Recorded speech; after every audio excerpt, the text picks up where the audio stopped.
Good evening students. मैंने आप लोग को लास्ट टाइम मतलब लास्ट वीडियो में हीट एक्सपांसन इन लिक्विड्स आपको रीड करने के लिए बोली थी, ठीक है। अब इसके आगे का मैं आपको एक्सप्लेन कर रही हूँ। ये देखिए क्या है, नो दिस नो, ये इंपॉर्टेंट लाइंस है ना, जो आप अच्छे से पढ़ लीजिए क्योंकि पेपर में इसी टाइप की लाइंस पूछते हैं, ठीक है। Like all other liquids water also expands on heating but it is interesting to know that water does not expand between the temperature of 0 degree Celsius to 4 degree Celsius. मतलब कि 0 to 4 degree Celsius में क्या होता है, इतना temperature जब रहता है ना वाटर का, तो इसमें क्या होता है, वो एक्सपांड नहीं होता है। लेकिन उससे ज़्यादा जब हम जो टेम्परेचर है वो क्या कर देते हैं, इंक्रीज़ कर देते हैं, तो फिर क्या हो जाता है, वो एक्सपांड होने लग जाता है, ठीक है। और ये जो 4 डिग्री सेल्सियस है ना, इस पर जो वाटर का एक्सपांसन होता है वो सबसे मोस्ट होता है, बोला जाता है ऐसा, ठीक है। अब यहाँ पर देखो, heat expansion in gases, heat expansion in solids and liquids हम देख चुके हैं। जैसे कि सॉलिड्स में उसकी लेंथ में, उसके एरिया पे और वॉल्यूम पे क्या होता है, इंक्रीज़ होता है। लेकिन जो गैसेस होते हैं वो क्या होता है, इसमें मतलब कि गैसेस का एक्सपांसन कैसे होता है जब उसको हीट मिलता है, इसके बारे में हमको क्या करना है, रीड करना है। Upon heating the expansion in gases is more than the liquids and solids. मतलब जितने चेंजेस लिक्विड एंड सॉलिड्स में होते हैं उससे कहीं ज़्यादा चेंजेस किस में होते हैं, गैसेस में होते हैं। Like a liquids only volumetric expansion is possible in gases. अब बता रहे हैं कि जैसे लिक्विड में क्या होता है, सिर्फ वॉल्यूमेट्रिक एक्सपांसन होता है, लेकिन गैसेस में ऐसा नहीं होगा, बता रहे हैं, ठीक है। This expansion can be 2 types. अब जो ये एक्सपांसन होते हैं गैसेस में वो क्या होते हैं, 2 टाइप्स के होते हैं। फर्स्ट है एट कांस्टेंट प्रेशर, नाम से ही समझ आ रहा है आपको, ये नेम ही है, आपको हेडिंग ही काफ़ी है। कांस्टेंट प्रेशर दैट मीन्स क्या है, जो आपका प्रेशर होता है उसको क्या किया जाता है, यहाँ पर कांस्टेंट रखा जाता है, ठीक है। यहाँ देखो, if the temperature of a gas is increased keeping pressure constant then the volume gas is increases. अब यहाँ पर ध्यान देना, क्या है, जब प्रेशर को कांस्टेंट रखते हैं तो जो गैस का वॉल्यूम है वो क्या होता है, इंक्रीज़ होता है। इसका एग्जाम्पल क्या है, देखो तो, can be notice through trough the increase of size of a balloon. मतलब कि जो प्रेशर है वो कांस्टेंट रहता है, लेकिन उससे क्या होता है, जो बलून का साइज़ है वो क्या हो जाता है, इंक्रीज़ हो जाता है, ठीक है। अब उसके बाद है, इसको एज अ फार्मूला बेस पे एक्सप्लेन किया गया है। देखो तो इसे ही क्या बोलते हैं, coefficient of volume expansion of gas, increase in volume, initial volume multiplied by increase in temperature. ये किसका फॉर्मूला है, coefficient of volume expansion of gas when pressure is constant. Second is at constant volume. Heading से ये explain हो रहा है कि यहाँ पर क्या होगा, जो वॉल्यूम होगा वो क्या होगा, कांस्टेंट होगा, ठीक है। कीपिंग वॉल्यूम, यहाँ पर देखो, if the temperature of gas is increased keeping volume constant, मतलब कि वॉल्यूम को कांस्टेंट रखना है, then the pressure of gas increase, तब क्या होता है, जो गैस का प्रेशर है वो क्या हो जाता है, इंक्रीज हो जाता है।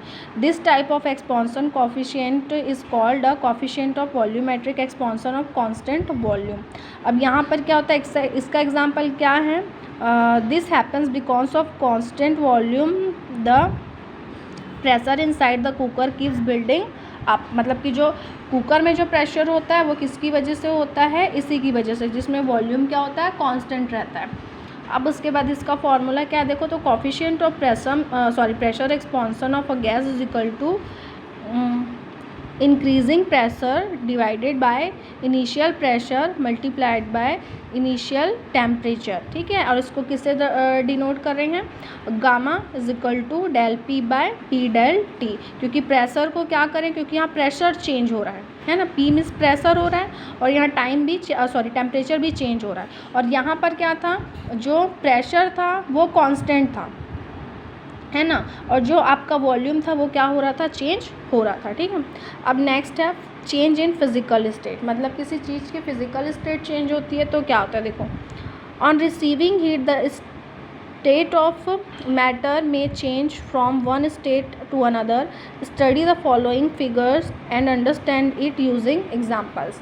इसको मैं आपको एक्सप्लेन कर रही हूँ बाय डायग्राम। यहाँ पर देखो, ये आइस था जो कि सॉलिड फॉर्म था। जब ये हीट रिसीव करता है तो ये किस फॉर्म में चेंज हो जाता है? लिक्विड फॉर्म में चेंज हो जाता है। फिर से जब लिक्विड को हम हीट करते हैं, बहुत ज़्यादा हीट करते हैं, तो वो वेपर फॉर्म में क्या हो जाता है? चेंज हो जाता है। मतलब इनकी फिजिकल स्टेट क्या हो रही है? चेंज हो रही है कि नहीं हो रही है? उसी को क्या किया गया? आपको एक्सप्लेन किया गया है। ठीक है, last topic of this chapter is latent heat of fusion. ठीक है, on providing heat to unit mass of substance it gets converted from solid state into liquid state. मतलब क्या हो रहा है? One heat to unit mass, मतलब किसी भी मास को क्या कर रहे हैं हम? क्या कर रहे हैं? हीट देते हैं, तो उसकी जो नेचुरल स्टेट है वो क्या होने लगती है? चेंज होने लगती है। मतलब कि सॉलिड है तो वो किस में चेंज हो रहा है? लिक्विड में चेंज हो जाता है ना। The amount of heat provided during this process is called a latent heat of fusion. Latent heat is denoted by L. The unit of latent heat is calorie per gram और kilo calorie kilogram. ठीक है, ये क्या होता है? उसका unit होता है। अब देखो, लैटेंट हीट को अगर मतलब कि हिंदी में बोला जाता है ना, तो उसको क्या बोलते हैं? गुप्त ऊष्मा। मतलब कि ऐसी जो हीट होती है जिसका हमको पता नहीं रहता। ठीक है, जैसे कि आप जो आइस है उसको वाटर में डालते हो तो वो मेल्ट होने लगता है। वो कैसे मेल्ट हो गया? क्योंकि मतलब कि वाटर और जो आइस है वो दोनों ही वाटर के ही फॉर्म होते हैं, H2O है, लेकिन वो मेल्ट के होने लगता है क्योंकि जो वाटर में प्रेजेंट लैटेंट हीट है वो क्या करता है? उसको मेल्ट करने का काम करता है। ठीक है, अब यहाँ पर देखो ये क्या है, इसको आप लोग पढ़ना, latent heat of vaporisation.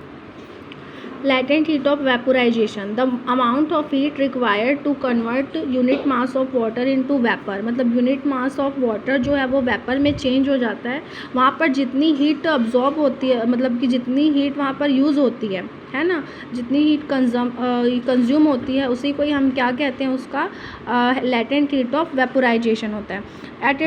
at its boiling point is called latent heat of vaporization. This latent heat is also denoted by L. To change vapor into liquid state, same amount of heat is taken away from the vapor। ठीक है, यही बात आपको explain की गई है। ये chapter हो गया एंड। मैं आपको इसके बाद में एनर्जी फ्रॉम डिफरेंट सोर्सेज वाला जो चैप्टर ना, चैप्टर 18, वो एक्सप्लेन करूँगी। ठीक है, चलो बाय।